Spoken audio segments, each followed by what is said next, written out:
am Magnus Walker, and I've been obsessed with Porsches for the past 45 years. I've built, collected, driven, raced and restored quite a lot of P cars in my time. But this show is all about other people's Porsches. So take a ride along with me as I find out all there is to know about OPP.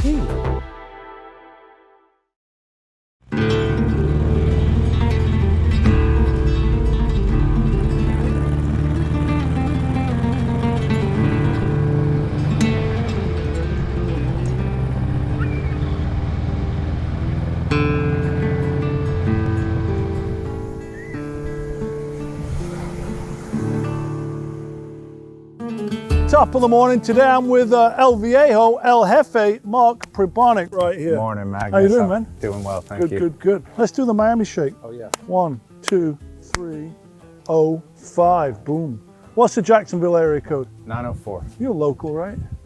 I've lived in Jacksonville since '97. The home of Brumos, right? I mean, it seems pretty fitting. Yeah, and one of the epicenters of Porsche and Volkswagen since the 50s. Right, Brundage Motors and all that. Right. So you came from a split window bus background, right? That's your jam. Yep. But this is a 58 A coupe. Tell me the story, how you got it, what's the backstory here? Right, so my friend had a shop. He was into split window buses, but also had a lot of Porsches. He was kind of the monster garage guy back in the day. He had built a limo bus, a short bus, and his friend maintained this car. So I'd gone to him with my 58 single cab of postal yellow, and I went to him, I said, this thing's just too slow. 36 horsepower engine, split ace engine, 50 miles an hour, like 55 downhill downwind. Wow, and I downhill said, downwind. Downhill downwind, and yeah. I said, the 356 is the same era as the split window bus. This is a 58, my truck was a 58. So he went on, I'd asked him to look for one, and his friend had been maintaining this car for a customer, and the gentleman was a retired school teacher. He had a stroke and could not, he lost the mobility of his shifter hand, so he wanted to sell it, but then he didn't want to sell, wanted to sell it. How long had he owned it? Couldn't even remember. Okay. Like 40 years. Wow. He doesn't even remember where he bought it. Oh, no way. And he's no longer around, but I was like, you have any old pictures of it? No. I'm like, where'd you get it? I don't know. Don't remember. And of course, during that 4-month negotiation, the price went from $4,000 up to a price of $8,500. Is that what you paid for it? $8,500. It went up. Yeah. That might have been a lot of money back then.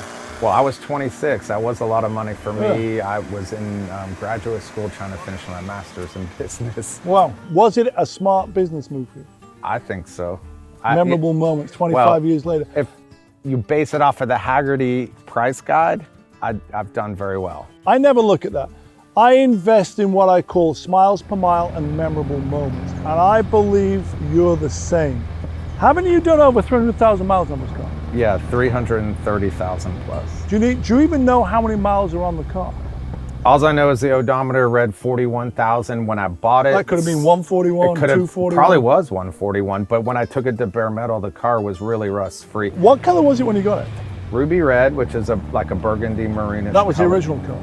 Original color, and then when I bought it, it was a Adria blue metallic, which I didn't know was a correct color for 356. What color is this? This is turquoise green, which is a BMW color. It's kind of seafoamy, right? Seafoam green. Yeah, it's officially called turquoise green, but kind of reminds me of like a 50s Cadillac color if we had a light ivory two-tone roof or something like that. I hear Tiffany blue, I hear robin's egg blue a lot, and you know, it just stands out, it pops, it fits the car. To me, it does, and I think other people would agree that it's, even though not original, people think this is the original paint job. Well, the car stands out for a lot of reasons, separate of the almost 400,000 miles.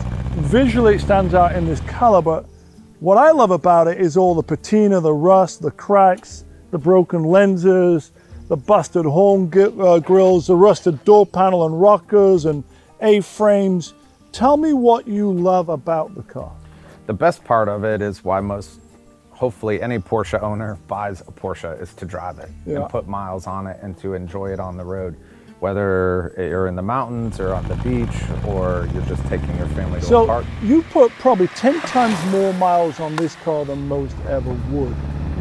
Tell me what it is that you love about driving this car. I know your goal is to drive all states. How many have you done? So as of November, I did a road trip where I accumulated 14 additional states. That was when you went up to Nova Scotia. To Nova Scotia, Canada. So I've been 2 Canadian provinces. And then after that trip in November, 40 U.S. states. So 40 years. You got 8 more to go. Yeah. Are you going to Hawaii? No. You're not going to? All right. If I go, I'm not coming back. Tell me what it is, though, that you love about driving this car. You obviously love it because it seems to me like you're a rambling man. Yeah. I know you like history. I know you like architecture. We're going to get into that, but tell me what you love about putting all the miles on this car, what it means to you. Right. So this car, you're on skinny tires. 4.5-inch wheels with a 165 tall. There's a lot of sidewall flex. Right. I will say that skinny wheel and tire combo was handy when we're going through the sand dunes, not getting bogged down. But back to you and so it's fun to drive. So like if you're... What is fun about it? It's not fast. It's antiquated. Tell me what's fun about it. It's fun in the mountains where you're, in first gear, second gear, or third gear. You're very rare. You're in such steep areas with big turns, hairpins. You don't know what's around the corner. You're not going fourth gear. You'll drive right off the mountain. So to me, mountain driving is the most fun with this. It's like an adventure. And it's responsive, it's nimble, and 80, let's say you're going 80, 85. I really don't push it past 85 on the highway just because engine heat, like it doesn't have a radiator. Right, you gotta be careful. And summer is 10 months out of the year here, so it runs hotter than it would in, say, California, unless, Does the temp gauge work? It does, but it doesn't give you an actual reading of the degrees. So I have a dipstick thermometer. Okay. Yeah, what is the happy temperature down here in summer when you're out roaming around? Well, I'll tell you, prior engines, if I'm going 80, 85 down the highway. What is that, 210, 220? 250, 260. No way. So how many engines have you gone through? This is my 4th. So this wasn't a numbers matching car. Never was. I'm sensing you don't care about that stuff anyway. No, the car was an outlaw built in the 70s. Okay. It had Nerf bars. There was no Porsche script. Did you put the bumpers on it? I did. Okay. I got them from a shop in West Palm that builds race cars. So somebody would take a stock car and be like, all right, I want a race car. So they take the bumpers off. They take the script off. They take the side spears off, So 69 912 originally was a 1600. This is not a 1600. Correct. So this is a mild upgrade with some slip-in pistons. It's a 1720 displacement. How much power do you think this ballpark has? I would guess over 100. But, oh, really? Wow. I mean, I would think if they sold Super 90s in 63 and those were 1600s. So with this being a 1720, I mean, I've never had it dynoed, so. The seat of the pants feel is nice. For me, the brakes are very wooden. They take a little bit getting used to. You're still running drum brakes. Are you keeping the drum brakes? Keeping the drum brakes. Okay. I want it to look racy. I mean, it's lowered. I mean, it's pretty low and racy looking. It's lowered about 3 inches or so, and it still has the brake drums. What is next? What else are you going to do to it? The next step is to rebuild the front end, and then I want to put drop spindles on, which will drop it even more, which would be too low. So then the front beam is adjustable from the factory, so I'll raise it back up to where I want it, which ideally I want it to sit maybe an inch lower on the front. It does have an awesome stance. Well, thank you. It does roll around. When you get in the groove, it's like you're on this slalom course. You feel it from the seat of the pants. The tack doesn't work, but I got in that zone where I was shifting based on the resonation of the engine and the drivetrain coming through the car, the seat of the pants feel. Everything feels very organic with this car.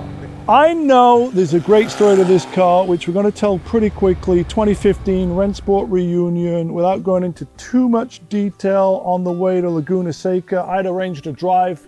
Momo rode to Rennsport. You were part of that drive from downtown LA to Laguna Seca. In the least amount of words, tell me what happened. So we left your shop as we go into La Cañada. You start climbing very steep elevation climbs on the Angeles Crest. And had you driven that road before? Only on the way in. Okay. So I was going downhill. Got it. And then so as we did your drive, I put a mystery motor in that had no miles on it. I thought everything was great. I went putting The in infamous carbs. mystery motor, no shakedown, let's go on a No road shakedown. trip. How bad can this story be? Broke one valve spring, and then I'm trying to limp it off the crest and the San Gabriel Mountains, and there's no Did it cell catch phone. fire or something in a tunnel? Yeah, so we drove halfway through this really long tunnel, trying to limp it down into Palmdale. We're trying to get to Willow Springs to catch up with everybody, but with the spring broke, it's spitting fuel, and it caught the air cleaner on fire. How'd you put the fire out? So I had two fire extinguishers with me. The first one was brand new, broke. One of them kitty cheap ones from Home Depot? Probably 35 bucks or something. And then I had another one, like the metal container ones, and that didn't even work. So the guy that was riding with me, Maxwell, his family owns a construction company, and he saw a big construction truck at the beginning of the tunnel. So he hops out of the car. He was just hoping they had a fire extinguisher. Right, because you're supposed to, I guess, by law. Okay. And he's from New York State, so I don't know what the laws are the some same in California. We got some law-abiding citizens here So he runs- driving outlaw Porsches. He runs halfway down the tunnel, goes to this big 30-foot truck, grabs the fire extinguisher, runs back, sprays it with the green dust. Then around the corner, coming into the tunnel, is like 20, 30, 40 motorcycle. I mean, it wasn't Hell's Angels, but you kind of got the Angels feel. on wheels, yeah. Yeah, you know, and Are they they're- helping you out at this stage? or No, what? they're like, what the hell are you doing in the middle of the tunnel? Stop. They didn't Front see it was Peter. on fire. Yeah. So we had to wave them around, and they didn't give us too much of a hard time. And then we rolled it about 50 yards out of the tunnel. How'd you get out of the crest with a dead car? So I got a ride, Oh, 17 miles to down. Palmdale, called AAA. 30 minutes after I call, they're there. It's 3 hours in Florida if you call AAA. You know, things in Florida, you should know this. You've been here long enough that you move at a slower pace. Yeah. We sit on the porch, you know, watch paint dry. Well, and Palmdale's in the middle of nowhere, Kind of too. is. Well, yes and no, but yeah, it feels like it is. You have but cell phone reception. it's only there. 60 miles out of LA. But you end up taking the car to Benton's, right? Benton Performance, John Yep. Benton, who was on the rally. I Yep. guess he'd done his Willow Springs laps, was heading back to the shop. Mm-hmm. You tow the car there. Then tell me what happens. It gets there in the afternoon. Right. I What get happens there, next? we go through rush hour traffic. We come down the steep side of the crest. So normally the tow truck drivers have to come down through Palmdale. Yeah. He picks me up in Palmdale. We go back into the mountains, and then we come down through the La Cañada side, Okay. which normally, because of weight restrictions, they don't normally allow. I've been towed out of the crest before. I know that tow of shame. Yeah. Not a big deal. So we go through rush hour traffic. I show up in Anaheim at John's shop. He takes me to dinner, and then we start digging into it. We pull the engine, pop the valve cover, and he's like, oh, there's a valve spring that broke. And then he's pointing out all the other valve springs. Right. He's like, all these others are about to break. I'm not gonna put one valve spring Right, on gotta just do to them all. have the others break. I mean, this is my reputation. Right. I don't do things this way. At this point, were you thinking you were going to be driving a rental? I was hoping I was. Like, I like to think, I have a saying that I hope for the best, Yeah. but prepare for the worst. I'm the opposite. Expect the worst, hope for the best. Maybe I said it wrong then. Maybe. Yeah. So you and Yeah. John pull an all-nighter. He's sort of guiding you on what to do and, more importantly, what Yeah. not to do. Right. Yeah. So he ends up pulling two heads, putting two new heads on, all new He's pulling bits and pieces from the other- shop, like Yeah. parts bins that he's had Old because motors. yeah, I mean normally he would just order stuff and have it delivered, but Got it it. was like already after dinner time. And This so is a real step up to the plate hero moment. he didn't have to do any Did you of know this. him?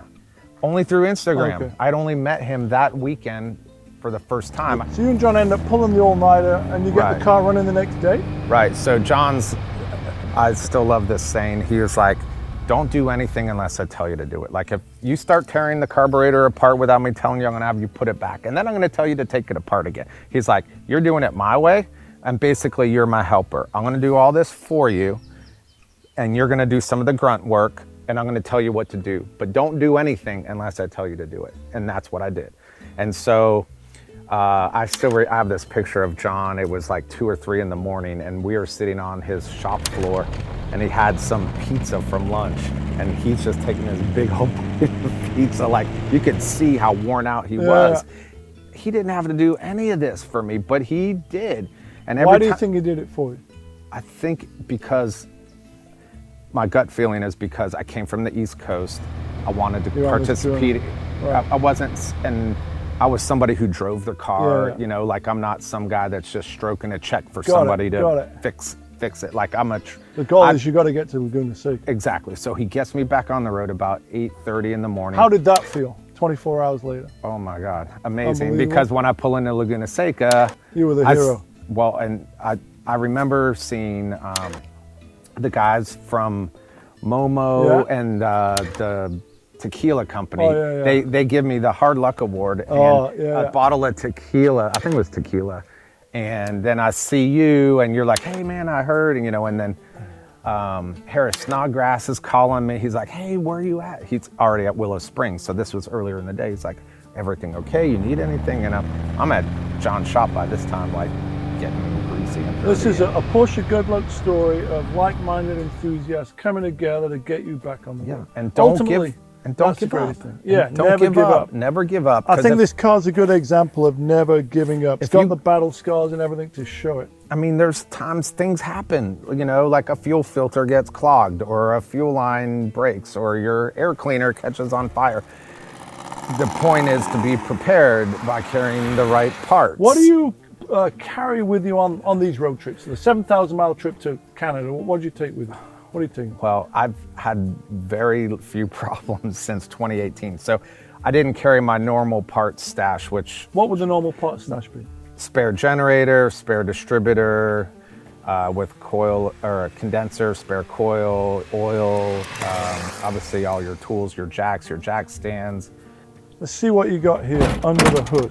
All right, so the frunk The is frunk, what yeah. it's most commonly known as. The frunk has your 11-gallon gas tank. How many miles can you get on one of these rallies if you're not gunning it on a tank? Yeah, so like if I'm doing like trying to get to the Appalachian Mountains or something, I don't like to push it past 300 miles. That's But great though. if I'm driving it spirited in town, I probably don't go past 280 because of So the way. 25 miles to the gallon. Yeah, and on the highway it's over 30. Wow. And I've gotten upwards of 36, which I thought was wrong, but I was coming down this huge mountain Unbelievable. into Knoxville. So you got a Tennessee. spare wheel and tire, you got the floor jack, you got the toolkit, you got 11 gallons of gas, you got a lifetime of memories, character, and patina. I say we go add some more. Why don't we get in the car, lock it on down, we'll go for another drive. So Mark describes himself as a longboard surfer, not a shortboard hot dogger. And this car seems ideal for him. Everything's a little bit slower down south. And I don't just mean the 356, I mean the way people roll. And this car's, by today's standard, obviously antiquated, but it's got a lot of soul and character. And it is a rewarding drive. You know, everything has to be one beat less on the shift. There's nothing to be rushed in this car. The car is really all about giving back the experience of the Southern way of life.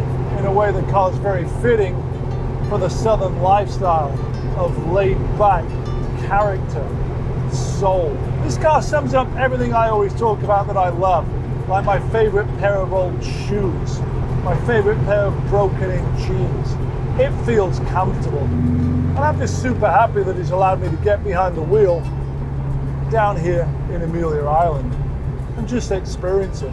I often joke that I'm not cool enough to own a 356. Truth be told, I've never owned one. I've only driven a couple of them. But the seat time I've had today in Mark's 58 really sort of makes me think I kind of want one. I think Mark really, he's doing it the right way. He's making memorable moments and smiles per mile behind the wheel, just like I'm doing today, this cracked up banjo steering wheel. It's just magic. Back down a second, and I'm going to push on. I'll catch you guys later.